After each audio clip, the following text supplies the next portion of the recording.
Okay. Good morning, everybody. Welcome to our online event focused on the future of urban transport. In a minute, we're going to hear from our three speakers, Paul Swinney, Laura Shoaf, and Jonathan Bray.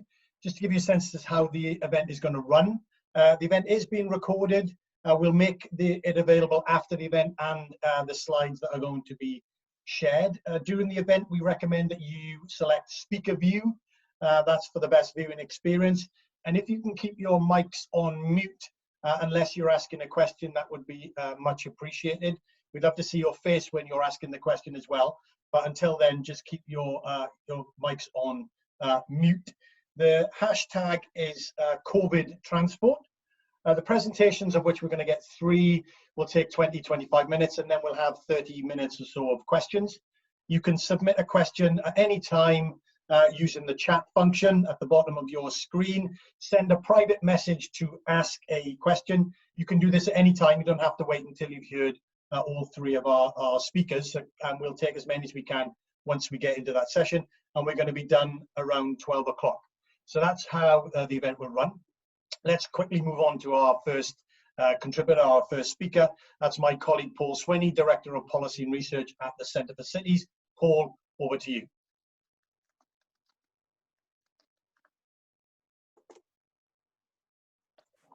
Excellent. Thank you very much, Andrew, and good morning, everybody. I'm going to run through some quick slides, sort of setting out what the lay of the land is, what does the data tell us in terms of what we think the role of public transport will be in the future, and particularly how that relates with the ongoing role of the city too, because the two things are very, very closely related. So, first thing to say, in terms of the role of the city in particular, is that we think it's still going to be very, very important because of the inherent benefit that cities offer. And that's face-to-face interaction.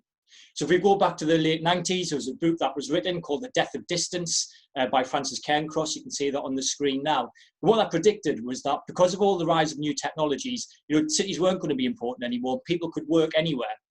And yet what we've seen, fast forwarding 20 years on, is the opposite has happened. That yes, while of course technology has enabled a bit more sort of flexible and agile working, actually jobs have concentrated within our city centres over that time. So despite increasing communications technologies, which have got better through that period, so in this clustering of jobs in certain places, suggesting that actually locations become even more important rather than less important. And just to give you a flavour of that, if we look at data from the census in 2011 in terms of where jobs are, the circle shows area and jobs in different places. And you can see cities account for around about 9% of all land. They account, looking over to the bubble on the far right-hand side, account for about 58% of all jobs. And if you look at city centres in particular, they account for 0.1% of land, but 14% of all jobs. So that's a lot of jobs in the country packed into a very, very small space because of the benefits of face-to-face interaction. And that's about spontaneous meetings, ideas, flows of information, building relationships, all those things that are very, very important to particular sectors in particular, especially high-paid, high-skilled service-type jobs. This has then obviously very big implications for public transport, because if we are saying that jobs are going to return back to more or less how they were before, there may be some changes around the edges. Some people may work 4 days in the office rather than 5 days, for example, but in general, we're not going to see massive changes. Then public transport plays a huge role in continuing to connect people to their jobs. However, this is going to play out differently in different parts of the country. And I think we've got to be very careful not to be London-centric about how we think about transport policy. So if we look at number of people getting public transport, so that's bus, train or metro into work, and this is 2011 data, it's from the census, it's the most detailed up-to-date data we have. We have a separate conversation about why it's so delayed, but we won't have that here. What you can see in terms of the top 10, London, 45% of working residents there use public transport. In Edinburgh, it's 28%. In Glasgow, it's 23%. But if you look at the bottom 10, you can see actually there are a number of cities that have very, very low public transport usage from a commuting perspective. So in Telford, it's 5% of all residents are using public transport to commute. Swansea at 6, Blackburn 7, Warrington 7. In these cities on the right-hand side, there isn't really going to be any shift in a post-COVID world. People got in their cars beforehand, and they'll probably continue to get in their cars after, and there won't be this massive increase in congestion. But the issue is actually in those places where there is a lot of public transport usage, and they may well decide not to use public transport anymore, certainly in the short term because of constraints on the system and also because of the risk of catching the infection. That's where we potentially could have quite a big problem. But it does mean that it's in certain parts of the country we need to think about this. It's not all. And so sweeping statements about national transport policy don't really make a great deal of sense. Where this is very much a crunch in particular is into city centres. So again, as I said earlier, 1.1% of all land, but 14% of all jobs. That's a lot of people trying to get into a very, very small space. And only public transport really can provide that. And trying to do that by your car is going to be quite difficult. And we can see here, if we look at the number of workers who are working in central London, 80% of them take public transport. In Birmingham, it's 49% of all city centre workers doing the same. In Liverpool, it's 47% taking train, bus, or other forms of public transport.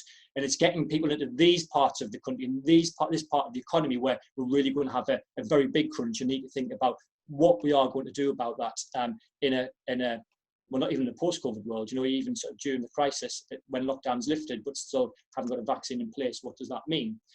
The government has suggested in recent weeks that getting more people to walk and cycle is one way to go about doing this. Now, we think that's a good idea, from an air quality perspective, as much as it is from the perspective of trying to ease pressure on public transport, or indeed trying to stop people sorting into their cars.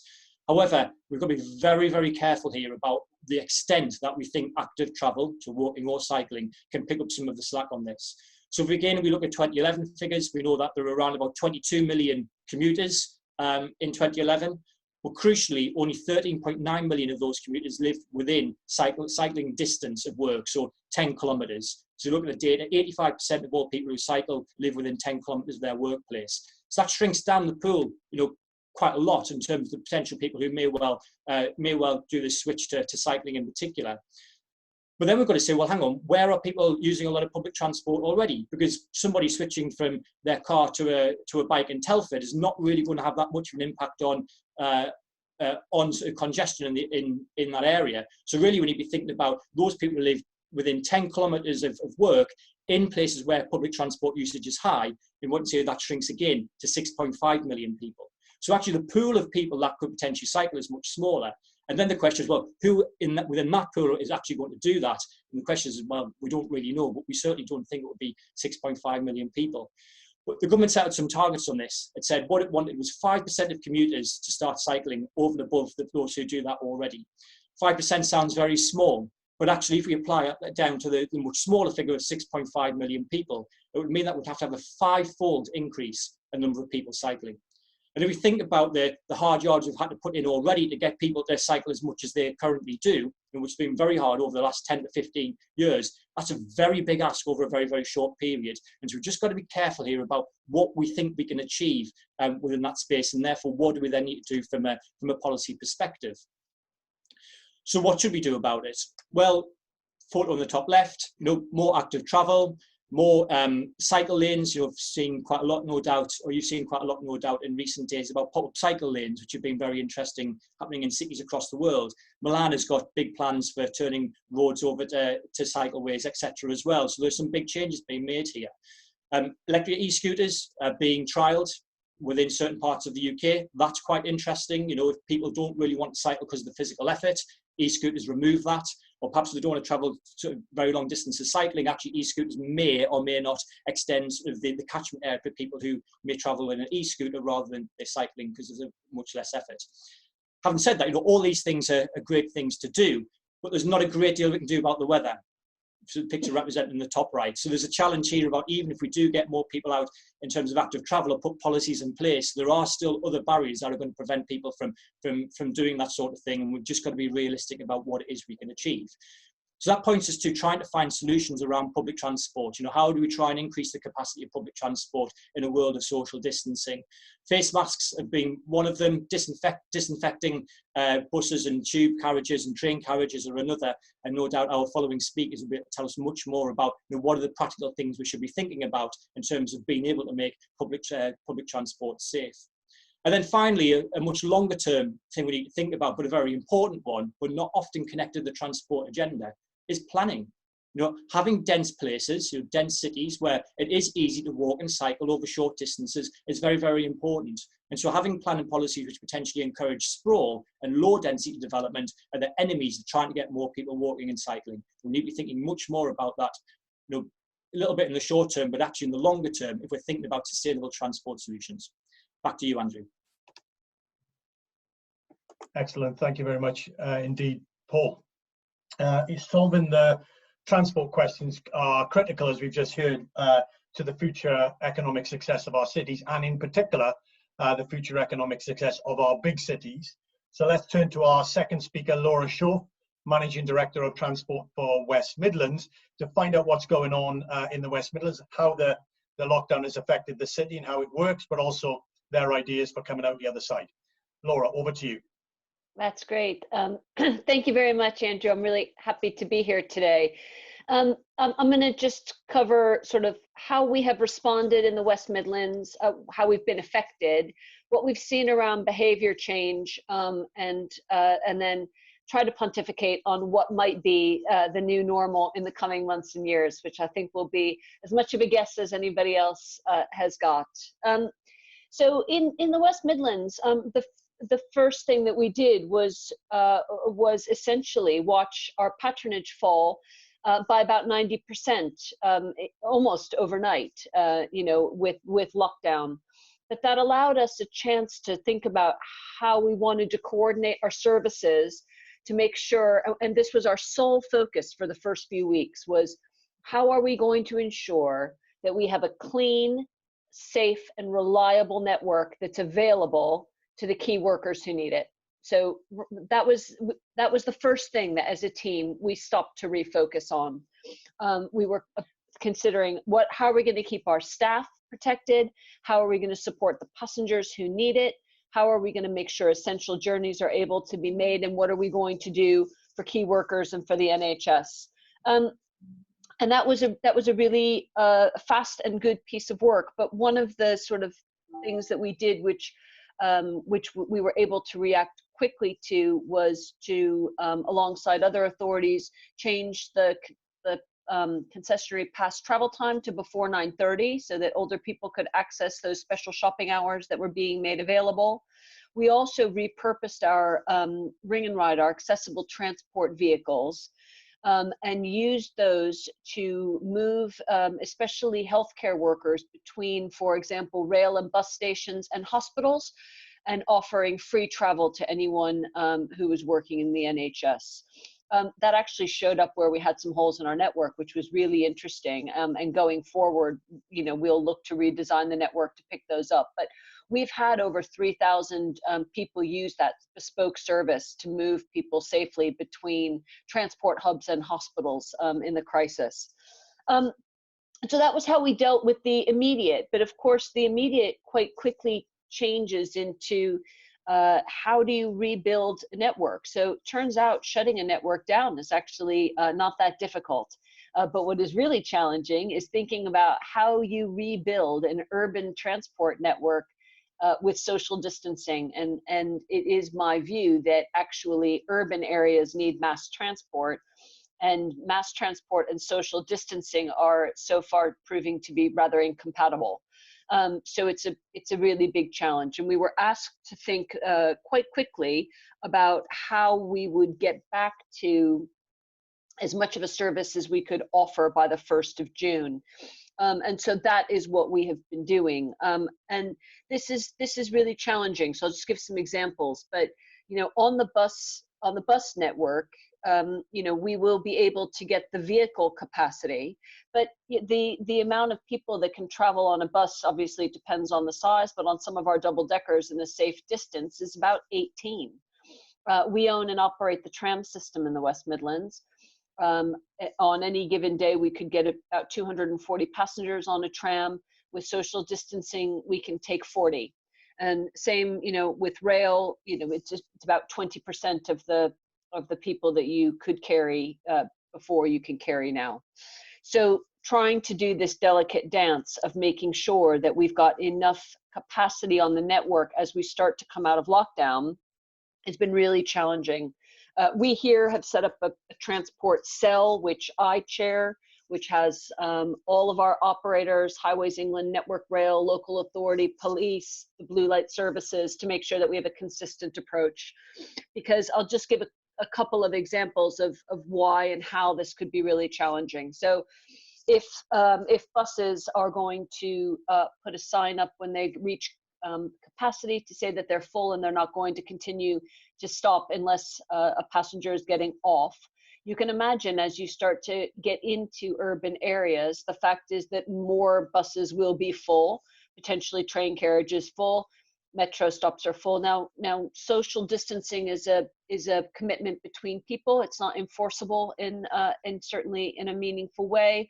So how are we going to make sure that as we get closer into centers where there are challenges around capacity, we don't, for example, put pinch points on our streets? So we don't need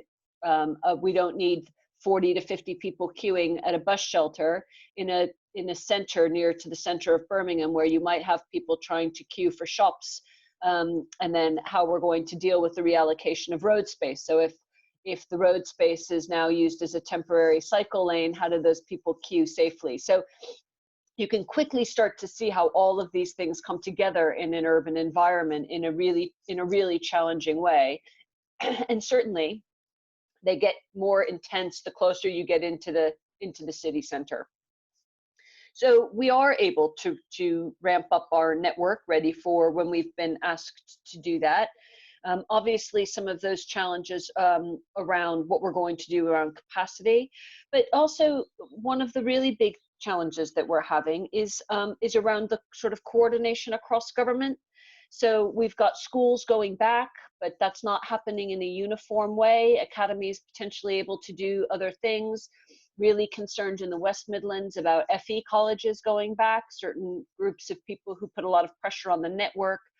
And when we don't have advance notice and we don't know and we can't plan properly, it is nigh on impossible to make sure that we are adequately able to adapt to the changing pressures on the network and putting capacity where it needs to be. Obviously, it was mentioned before on active travel, and that's really helpful. But I would also point out in areas of like the West Midlands, in some parts of the West Midlands, up to 70% of our residents don't have access to a bike. So we really need to be careful that what we're sure that we're doing is providing that network for the people who rely on it. And then I'll just briefly come on to another challenge, which is around comms. So as somebody who's worked in public transport for many more years than I like to think, you know, there's nothing that pains me more than having to put out comms every day that discourages people from using public transport. It's a horrendous feeling to have to do it, but equally we know that it has to be available for those people who absolutely rely on it. So it's a bit of a vicious circle, but I think we've got a lot more to do nationally to give people confidence that they can return to that network. I just thought it might be useful. We did a social media promoted survey. We did it. It was literally over 11 days, and you know, in the past few weeks, we have had over 6,000 people respond to it. And I'll just pick up some of the highlights because it's really interesting. But about 40% of those people were working from home, and 30% were classified as key workers who were making a journey. But the car drivers were the least likely to have changed the way they traveled to work. 97% of car drivers had no demonstrable change in the way they got to work. 39% of our rail users had changed and gotten back into a car. 29% of our metro users transferred to a bus, and 24% of bus users were now walking. So it's really interesting to see how that had changed. We've had pretty good response to how it's been handled, but 43% of public transport users were extremely concerned about using public transport post the lockdown. And they referenced the three biggest things we could do to give them confidence were increase cleaning, make sure that social distancing was there when queuing and where traveling, and that those would be what people wanted in terms of passenger confidence. And the three things that people wanted to see if left a legacy were 81% of those people said cleaner air, 75% said reduced traffic on roads and reduced car use, followed by a better work-life balance. So it really interesting, because if we get recovery wrong and it's not a clean and green recovery, we're going to have the exact opposite legacy that we think that people are telling us that they want to see. So one of the things that we are arguing for is we really, really, really need to be able, as a transport authority, to properly integrate modes, design a network, and make it flexible. And one of the challenges is rail has obviously been almost essentially renationalized by being taken in to DFT. Buses are being supported through direct grants to them. But as transport authorities, we really need a devolved settlement and the devolution of powers so that we can ensure that we coordinate and integrate across all modes of public transport, and that we're able to deliver on that recovery. So the big sort of strategic piece is we really need to see devolution to city regions at this time, so that we are able to deliver on what recovery looks like, and we're able to do it in the way that our residents tell us that they'd like to have it delivered. Fantastic. Thank you very much indeed, Laura. So much in there. I know you can't see the questions that we're already getting. I can, and many of them, the questions were appearing, and then your next statement and comment was in part addressing those. So we may come back to those, which is fantastic. Keep those questions coming in, on things that you're thinking about or things you've heard already. Now let's move to our third speaker, Jonathan Bray, Director of Urban Transport Group. Jonathan, over to you. Thank you very much, and thanks for giving me the opportunity to take part in this event. I thought I'd use the time to think a little bit about the future, even though, to be honest, nearly all our time is working dawn to dusk, day in, day out, with Laura and colleagues from the other transport authorities that make up our membership. We bring together the transport authorities for the largest urban areas, TfL, and their equivalent for the other city regions. But we do also need to try and carve out a bit of time to think about the future, because if we don't think big now, then when are we going to think big? And if we don't try and shape the legacy of COVID-19, then it's going to shape us. So I wanted to focus on two themes, the first of which is where we are on urban transport, mode by mode, and then move on to issues around devolution. I think the first thing to say is the dam has certainly broken on active travel, as something the national government is now promoting very heavily, and all the pieces have fallen into place. There's a logical reason as well why we need to get more people walking and cycling, given that public transport, socially distanced public transport, can't fulfill its normal role. I think the challenge is, how do we transform the temporary and the rudimentary into quality and permanence? And how do we ensure that, although a lot of the focus is around active travel, that we also lock in capacity for the bus, and in effect lock out capacity for car commuting into the largest cities? And also, how do we gradually make it more sophisticated so we take into account the needs of disabled people and other legitimate calls on the road space? So if active travel time has come, public transport conversely faces some very tough times indeed. As Oscar Wilde said, each man kills the thing he loves. And at the moment, we are killing off demand for public transport as hard as we can, and by and large successfully. And looking to the future, if commuting is going to be reduced as more people work more from home, then how does that affect the business cases and the investment programs for rail projects? Also, bus was struggling in many parts of the country before in terms of falling demand, and now we've got rid of most of the passengers. The question is, how many of them are going to come back, and which ones are going to come back, and why? And do we not need to think very big if we're serious about trying to reverse that decline that by and large was happening before COVID-19. Do we need to be thinking about a more continental model around simpler, lower fares, accepting that subsidies are going to be higher, and locally controlled networks and simple networks to use, given that people were not necessarily flocking to the bus before. If we carry on with some of the ways we were doing it before, after COVID-19, are we not going to get the same results? So some big thinking, I think, needed on bus. In terms of cars, I think the car is still king, and certainly in the suburbs, it's the emperor. If you look at the statistics on mode share and some of the statistics we're seeing earlier on in the slide set about cars low share, even into some significant urban centres. And I think what we may see is active travel growing in city centres where the car has been locked out, but potentially car use growing in the suburbs. Hackney could get more Hackney and the suburbs could go more SUV. It was interesting. I was watching a video, well, I don't know how interesting the video is, but I was watching it anyway, which was of a long queue of traffic for the opening of the drive-in Surbiton McDonald's. And people were certainly sacrificing the sound of birdsong and the cleaner air for their McDonald's. And I think we have to be realistic that these kind of behaviours are going to remain. But that doesn't mean we can't do something about it. And I think in the suburbs we need to give more attention. And there are things we can do around promoting more car share, around getting car occupancy rates up.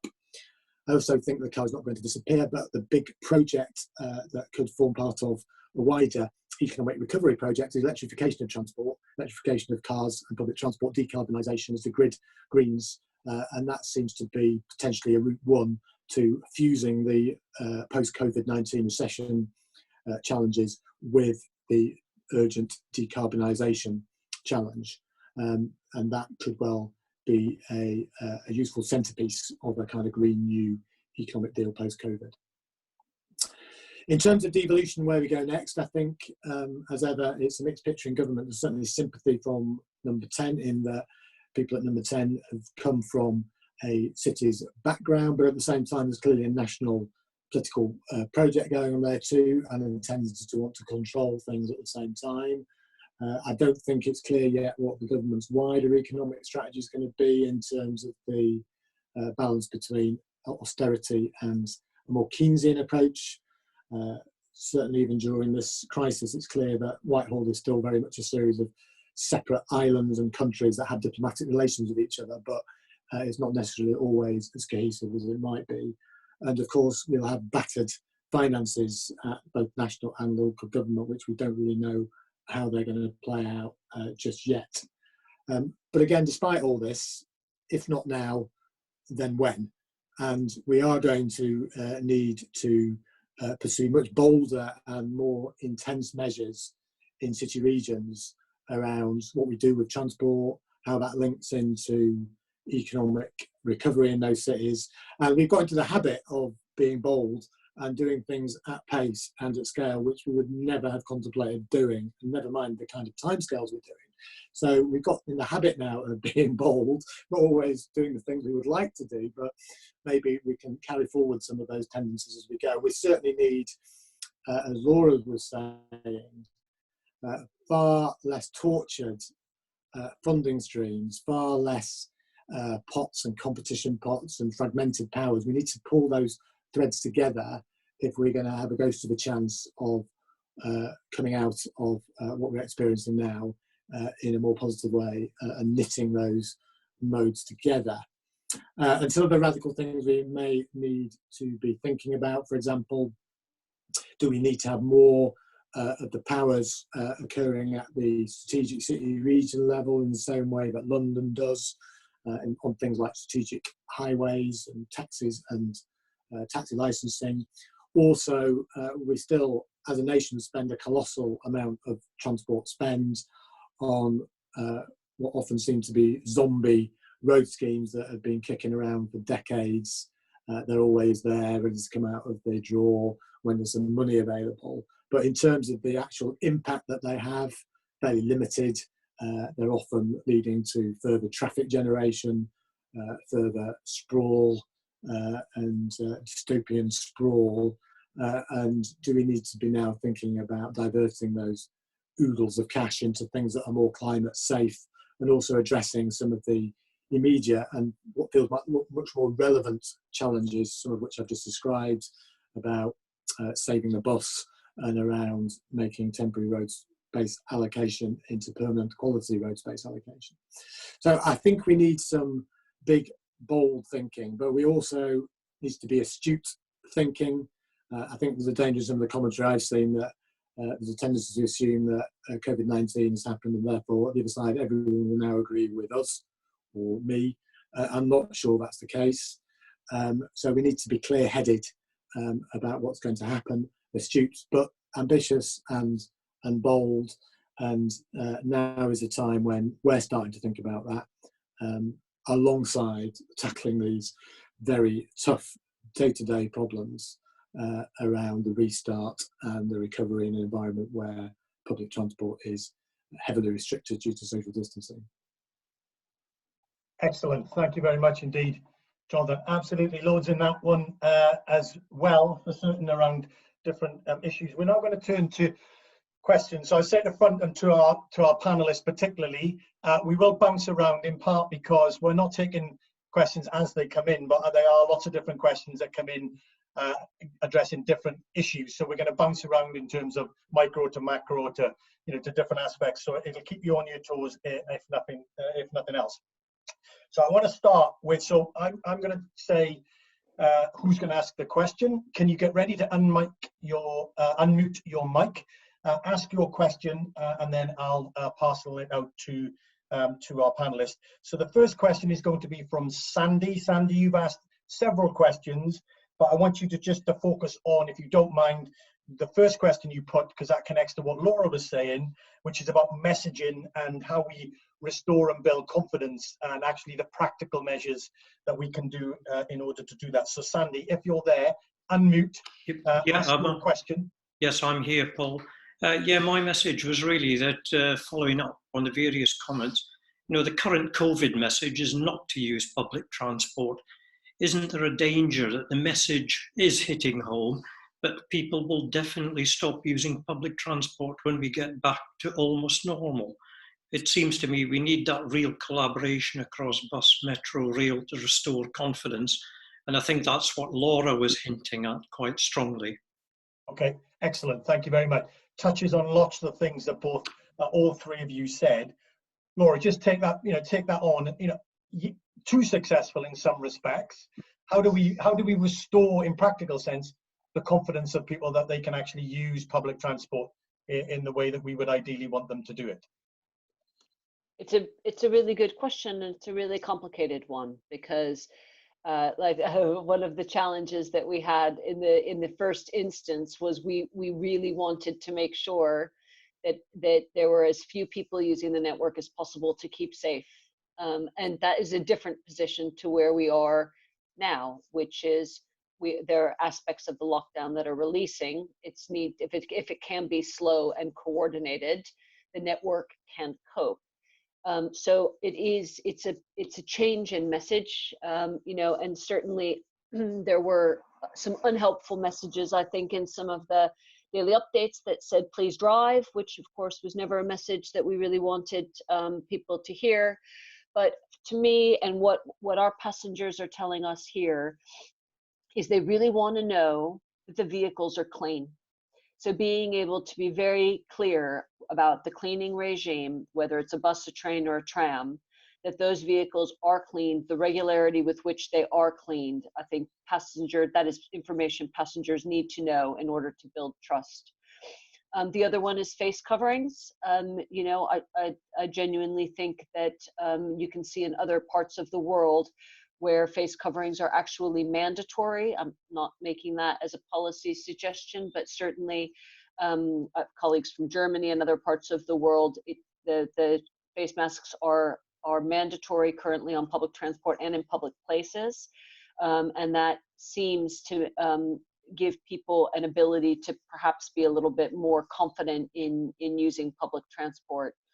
And then the more that the transport network, when people observe it, people are behaving well is also really important. So we have a number of our staff who are going to, whether it's bus stations or shelters or rail stations, every day, monitoring, trying to help to make sure that that social contract is being upheld and people are acting respectfully, because those are what we're hearing are the three major concerns. So if we can show people that the vehicles are safe, that other passengers are taking safety seriously by keeping their face covered, and that people are social distancing and acting respectfully, I think that would go some way in the messaging to try to rebuild that trust.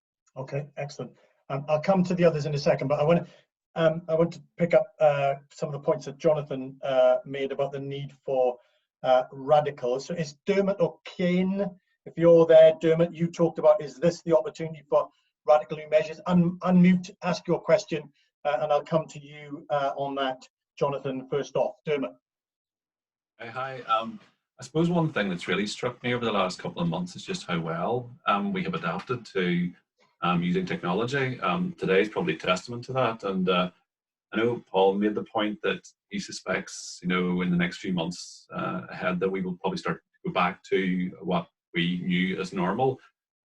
That might happen. I mean, who knows? Yeah. But I would imagine we're going to start to see more people continue to using this medium. It's something I never really used an awful lot before the current crisis. But I suppose the point I'm getting at is back to the norm. Whilst there is sympathy out there for people to start to look at alternative or active ways to transport, could we be thinking about putting in through emergency measures some temporary cycleways within city centres, approaches to city centres, whilst the public probably think that's a good idea. Yeah, no, very good. Thank you very much, Dermot. And it picks up on several other questions in relation to how do we make temporary more permanent. Jonathan, you talked about taking advantage of this opportunity. Obviously, the drive to get back to normality might push out innovation or more radical change, but just give us a thought on that temporary to permanent. Actually, we don't necessarily want to get back to normal, do we, in many respects? We want to go far beyond that. Yeah, and I think as far as active travel is concerned, I don't think we will be going back. I think it's going forward, and I think you can see in city after city, including some people who you might have been surprised at in terms of politicians, have got religion now over temporary road space reallocation and reshaping their city centres. I saw this morning something around Doncaster is doing this too. So it's not just the Islingtons and what have you of this world. So it is happening. But I think, as I was saying before, there's an urgency around this, but also it's how you do it in a way that doesn't trigger a backlash which sets you back, but also how you then convert that into something that looks a lot nicer and reshapes the space permanently. And of course, all that kind of stuff costs more money as well. In principle, putting in bollards and all the rest of it is relatively cheap. I think the other thing in terms of changing working patterns that you were saying is, I'm sceptical that everyone is going to start commuting in the way they used to do. I think working patterns will change. But then does that also mean that as transport planners, we need to think a bit more about the kind of journey patterns that are happening when people are working at home? Because even if people are working at home, doesn't mean they're staying in their house all day, every day. It was interesting, I heard on one of our calls recently that the interpeak traffic in one of our areas was held up quite a lot during this crisis and was now growing again. And also, do we need to be drawing a few more dots between technology planning, broadband, and transport planning? And also, what does this mean for how we value time in terms of business cases and the use people make of time when they're travelling? So there's a whole lot of very interesting challenges for transport authorities and transport planners as a result of this. Yeah, and well, that leads on, and I'll bring Laura and Paul in a second. But I wanted to get the question from Andrew Scholes. Andrew, are you there? Because you asked about better coordination, and I just want to pick up on that point that you just asked. Yeah, so I was interested to hear a bit more about how public and private entities can operate better when they're operating different forms of transport within the network. So thinking mainly towards multimodal journeys, so integrating cycle sharing, maybe coming from startups and more grounded bus companies. So I feel they're not quite as seamless as they could be in smaller cities, and also quite a bit less affordable. So yeah, I'd be interested to hear maybe Laura or Jonathan's thoughts on that. Yeah, so how do we get better coordination? Laura, you hinted at it's not only coordination about the agencies and activities working in the West Midlands, but actually coordination up to and with central government. So your thoughts on that if we really want a much more integrated transport or mobility service. So over to you, Laura. Thank you. It's really difficult. I mean, it's outside of London, we have a deregulated market which we try to deal with. But I do think that this has definitely shone a bright light on the fact that perhaps there is no such thing as a commercial public transport operator, because all of us who operate public transport are now being subsidized to do it. And the reason that matters in light of the question that you asked is if that premise follows all the way through, that public transport is a social good, and perhaps it needs to be better coordinated to ensure that things, benefits that you see in terms of ticketing. So, you know, we're procuring a cycle share. We're trying to get that integrated into our single ticket, to our Swift card, so you can use the same payment mechanism on bus, on tram, on rail, and on cycle network. But it's only transport authorities that can do that. And the integration of the network is the value that we are meant to be adding. So it is about how you move between modes. It's the totality of your journey. And most people's journeys are more than one mode, but we're still organized modally, we're funded modally, and managed individually. So for me, it is genuinely about that devolution down to transport authorities so that we can design and deliver exactly what you're talking about. But at the moment, we try to do it essentially by hook and by crook, and through influence and persuasion, as opposed to being able to determine and design. Okay, very good. I did say we would hop around. So is Hannah Hassenberger still on the call? If you are, Hannah, unmute, ask your question, and you're interested in issues around e-bikes and e-scooters, and how is there an inequality issue, which comes to your point a little bit, Jonathan, about price. You know, it's not only about the provision of the service, but it's the price at which that service is offered. And do we need to be more mindful about that? So, Hannah, are you there? Hi, yes, I'm still there. I think you really summarized my question quite well. So, yeah, it's around e-bikes, and I was wondering if and how we can use electric bicycles to address the fact that many people, as Paul mentioned, live beyond an easily cyclable distance from the work, and maybe also use it to perpetuate the less car-intensive mode of travel that we have seen during this lockdown. And in particular, I would be interested in hearing about how this would need to be implemented to benefit people on lower incomes who Excellent. might be the ones living further away from city centres. Yeah, it's a great question. Paul, can you just quickly remind us, in terms of, in theory, the numbers that would be within a e-bike sort of environment, 10K or less? What were the numbers on your slide? Can you remember?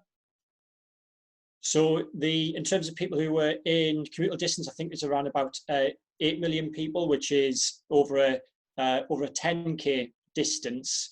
The question is whether e-bikes, well, certainly e-bikes, I think, do, whether e-scooters actually extend that area. So if somebody had an e-bike actually prepared to travel 15 kilometers in, and so it might be that actually something, the regulations around that and allowing people to get in via e-bikes, e-scooters may increase the potential catchment area, which would be a good thing.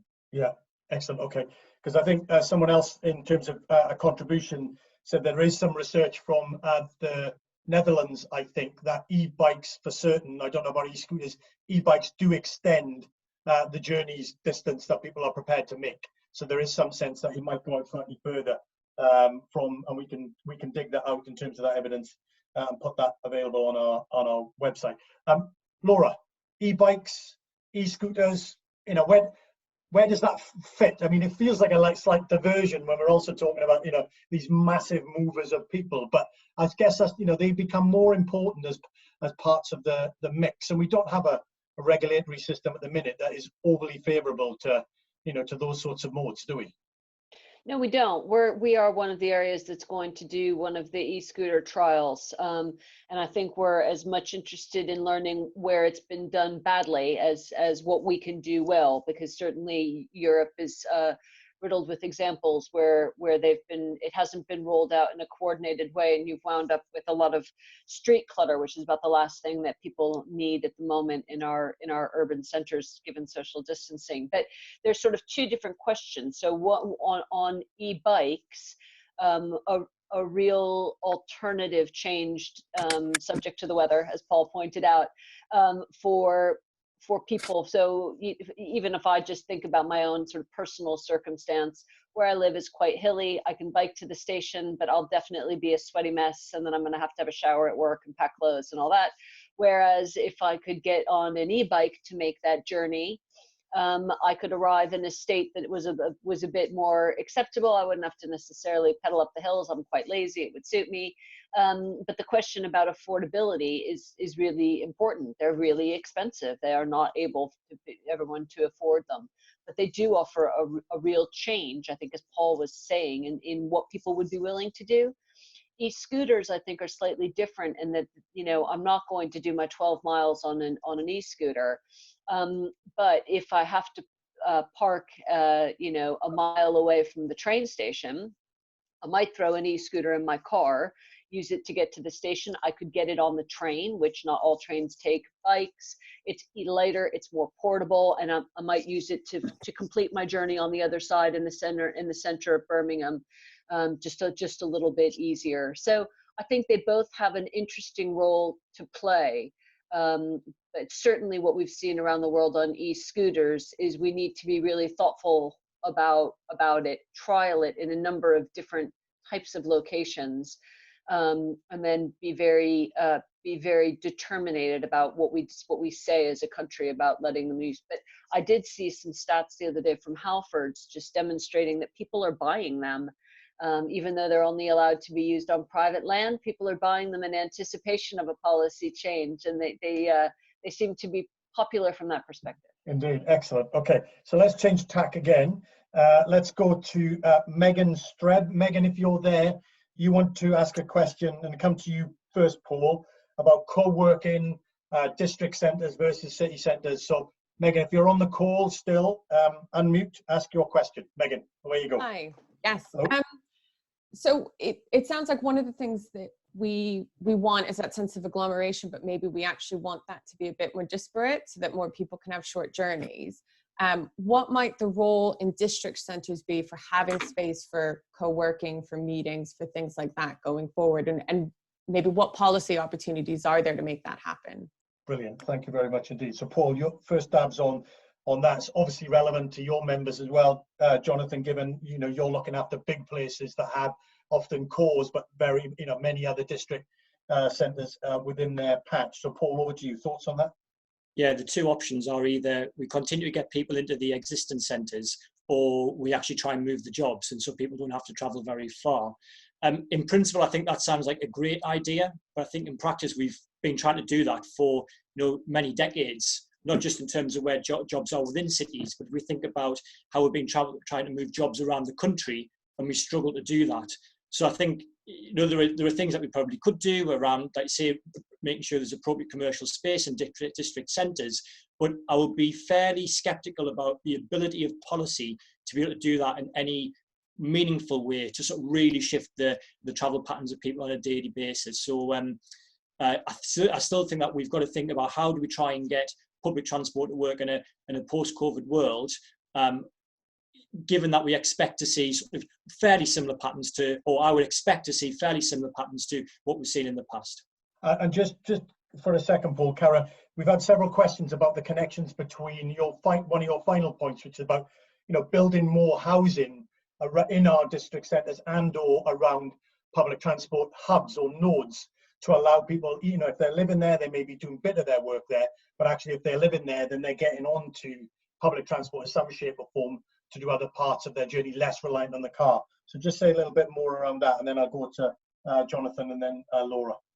Well, certainly we should be thinking about how we put homes around transport modes. I think we've been haven't given enough thought to that in recent years and sort of building quite low density estates, which by the very definition mean that you're then car dependent, because actually it takes a while to walk the bus stop. The bus doesn't come very frequently because it's quite difficult to serve, a low density area.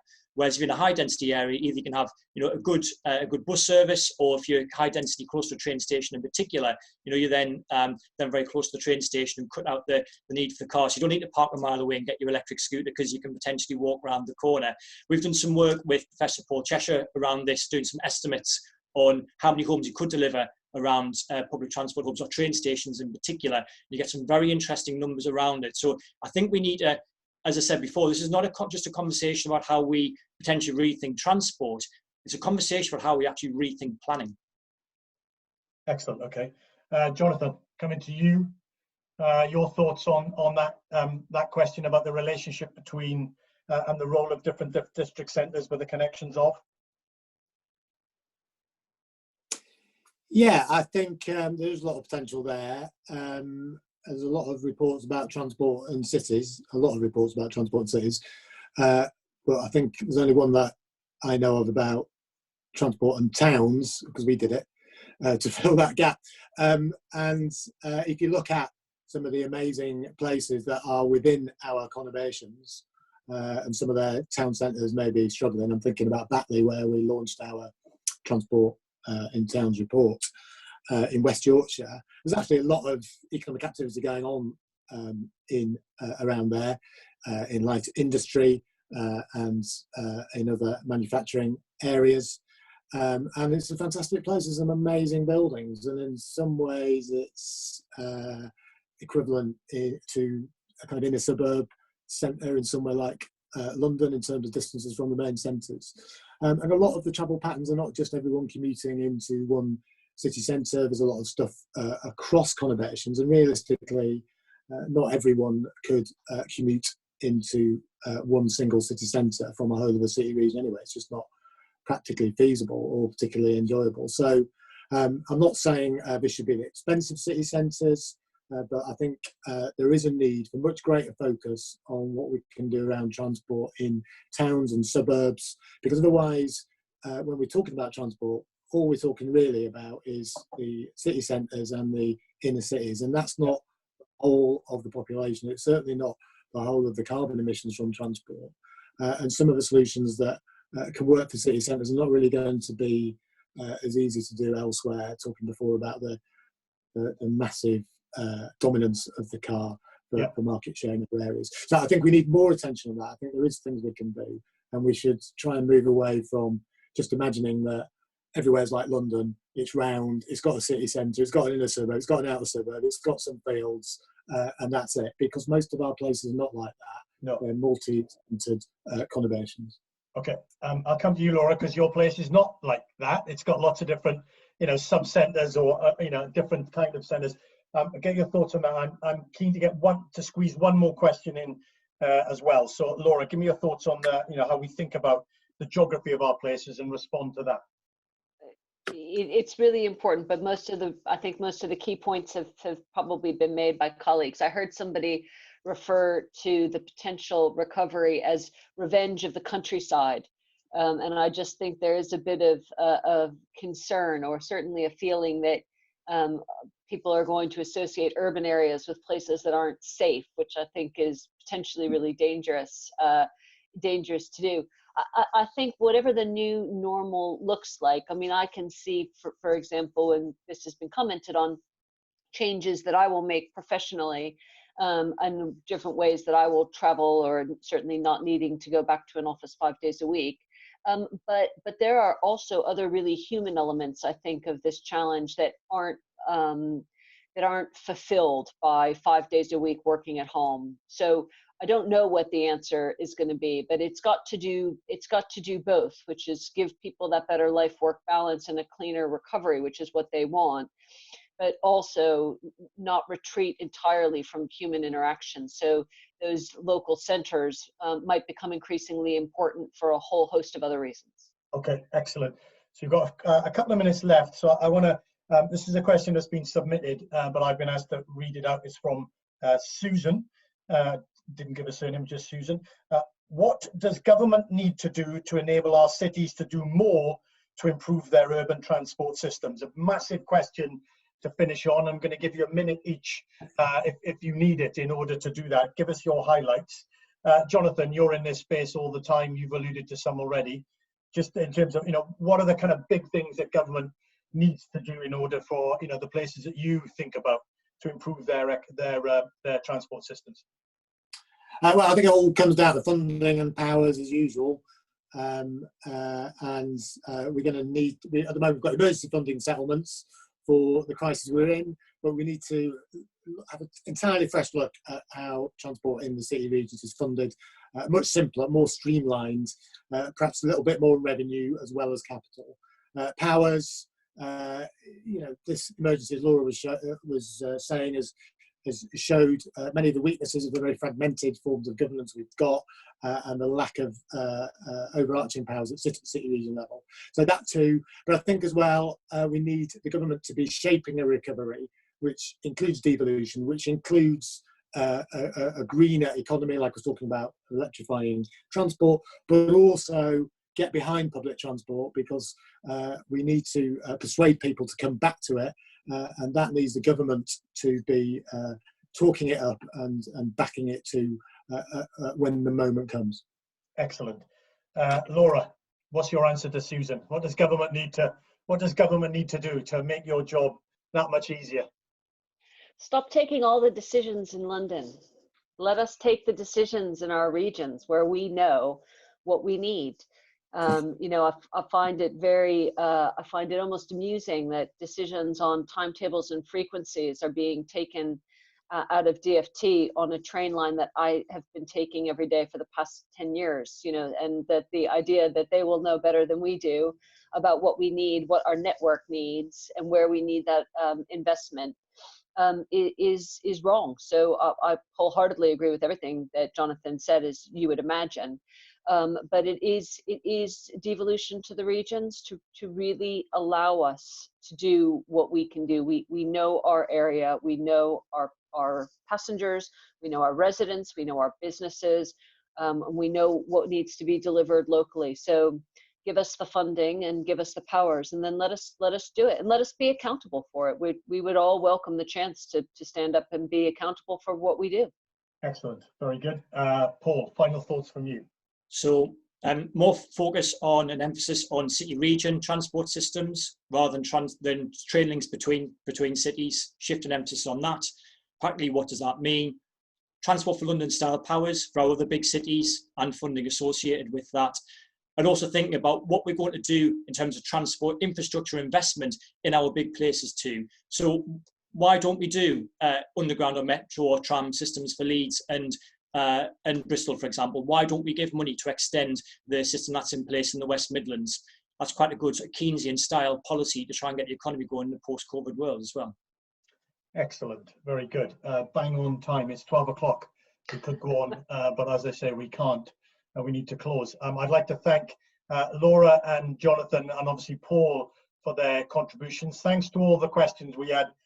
We had dozens and dozens. I apologize, we only can get through a small number, but there were several themes which I think the questions we did get picked up on several others. So thank you all for that. Our next event, online event, is next Thursday at 11 o'clock, same place, same time. And we'll be talking about unemployment and the effects of the lockdown on unemployment in our towns and cities across the country. So keep an eye out for that and come and listen to what the work that we've been doing and those that we're working with, what some of the challenges they are that they're grappling with. But for now, thank you all. Stay safe and go well. Thank you very much.